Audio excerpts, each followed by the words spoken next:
Shalom saudara yang dikasihi Tuhan, kita jumpa lagi dalam renungan harian GP Kris Pangkal Pinang. Hari ini kita akan belajar dari Kejadian pasal 34. Mari kita awali dengan doa. Bapa, kami bersyukur untuk hari ini, dan kami kembali mohon pimpinanmu. Kembali kami akan belajar firman-Mu.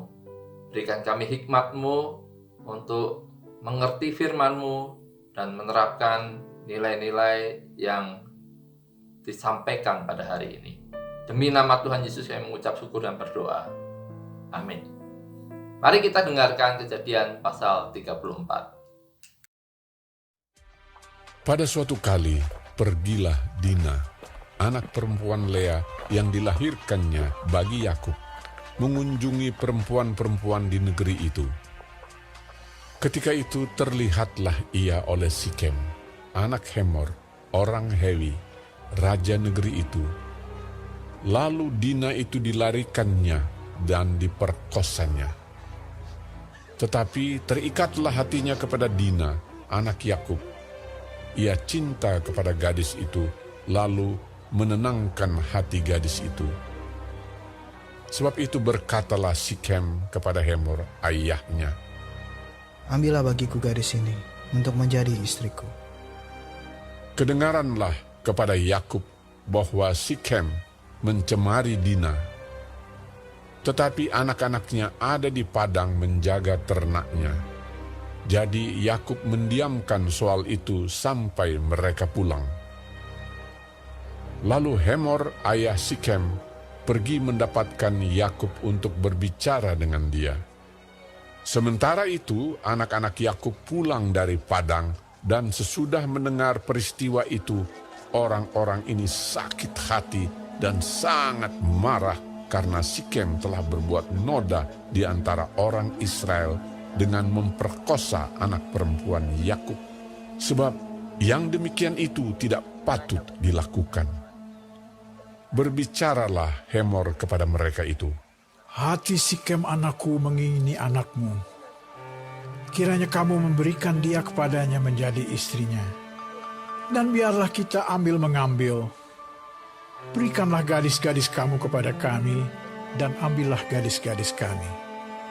Tinggallah pada kami, negeri ini terbuka untuk kamu. Tinggallah di sini, jalanilah negeri ini dengan bebas, dan menetaplah di sini." Lalu Sikem berkata kepada ayah anak itu dan kepada kakak-kakaknya, "Biarlah kiranya aku mendapat kasih-Mu. Aku akan memberikan kepadamu apa yang kamu minta. Walaupun kamu bebankan kepadaku uang jujuran dan uang mahar seberapa banyak pun, aku akan memberikan apa yang kamu minta. Tetapi berilah gadis itu kepadaku menjadi istriku."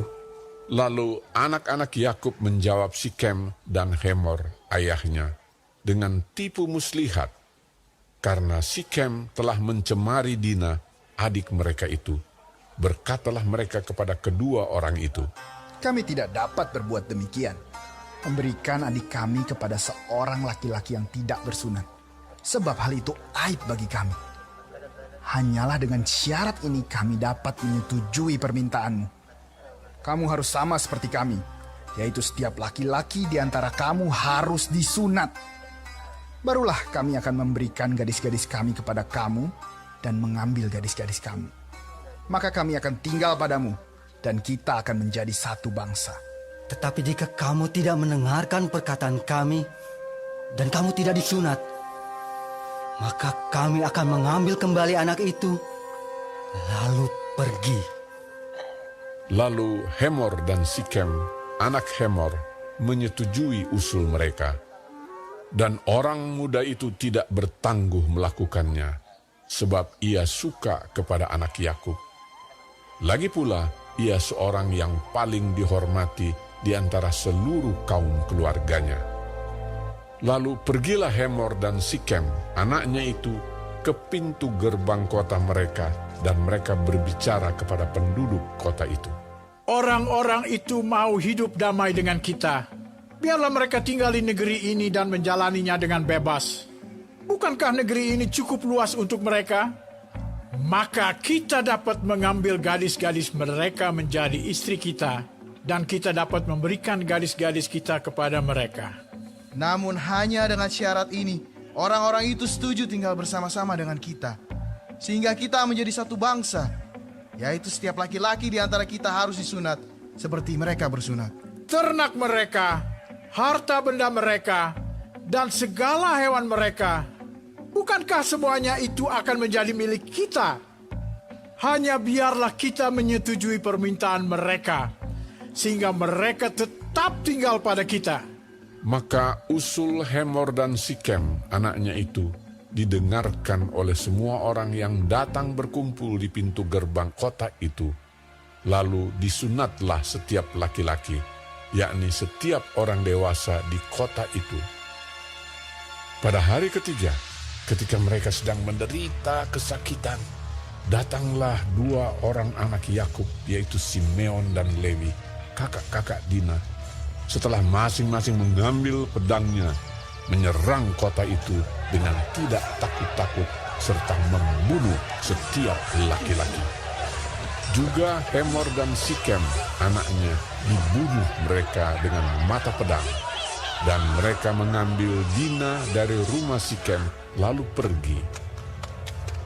Kemudian datanglah anak-anak Yakub merampasi orang-orang yang terbunuh itu, lalu menjarah kota itu karena adik mereka telah dicemari.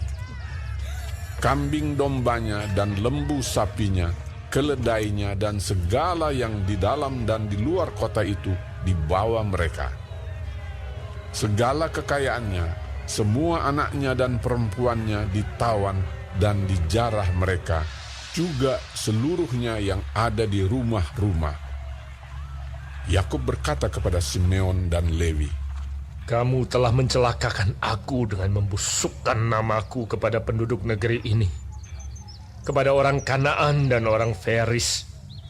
Padahal kita ini hanya sedikit jumlahnya. Apabila mereka bersekutu melawan kita, tentulah mereka akan memukul kita kalah, dan kita akan dipunahkan, aku beserta seisi rumahku." Tetapi jawab mereka, Mengapa adik kita diperlakukannya sebagai seorang perempuan sundal? Saudara, saat kita belajar Kejadian pasal 19, kita tahu ketika Lot memasang kemahnya ke arah Sodom dan dia kehilangan putri-putrinya. Begitu juga dengan Yakub pada pasal 34 ini, yang memilih menetap terlalu dekat dengan Sikem, dan dia dalam tanda kutip juga kehilangan Dina. Dina adalah putrinya dari Lea yang diperkosa oleh Sikem. Inilah yang menjadi alasan mengapa Simeon dan Lewi kemudian menjadi begitu marah. Apakah tak seorang pun memperingatkan Dina? Apakah ia sengaja keluar untuk mencari kesempatan untuk berbuat dosa? Atau apakah ia memang tidak berdaya menghadapi sang pangeran itu?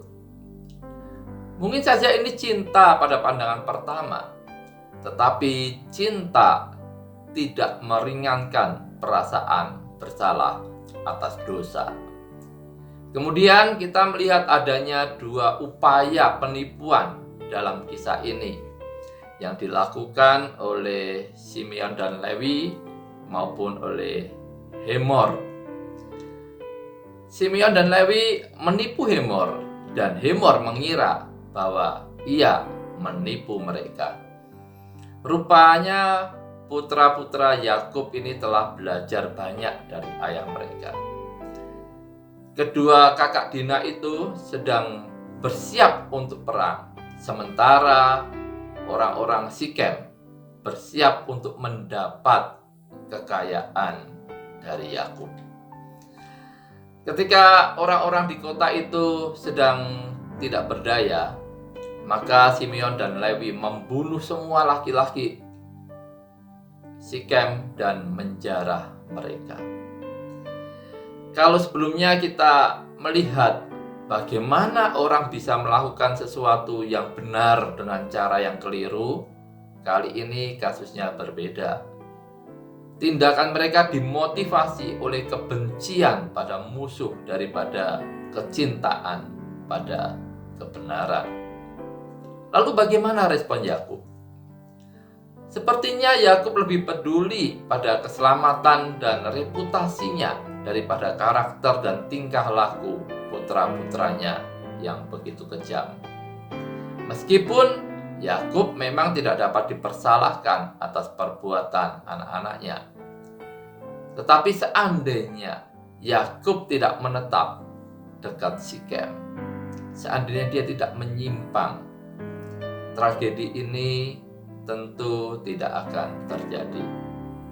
Menjelang kematiannya, Yakub mengungkit kembali peristiwa ini dalam Kejadian 49. Dia berkata, Simeon dan Lewi bersaudara. Senjata mereka ialah alat kekerasan. Janganlah kiranya jiwaku turut dalam permupakatan mereka. Janganlah kiranya rohku bersatu dengan perkumpulan mereka. Sebab dalam kemarahannya mereka telah membunuh orang. Dan dalam keangkaraannya mereka telah memotong urat keting lembu. Lalu Yakub mengutuk mereka.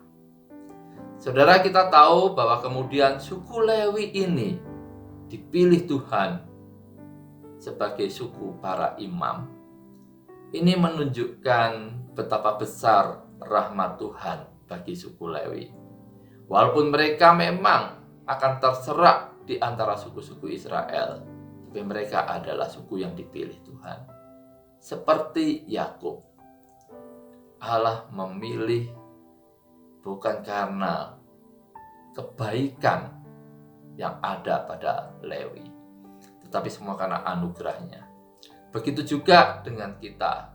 Kita tidak layak untuk menjadi pelayan-pelayan Tuhan, tidak layak menjadi hamba-hamba Tuhan, tetapi anugerahnya yang telah mengangkat kita.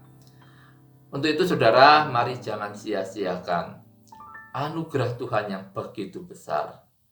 Setialah dan layanilah Tuhan dengan segenap hati dan seluruh jiwamu. Amin. Tuhan Yesus memberkati.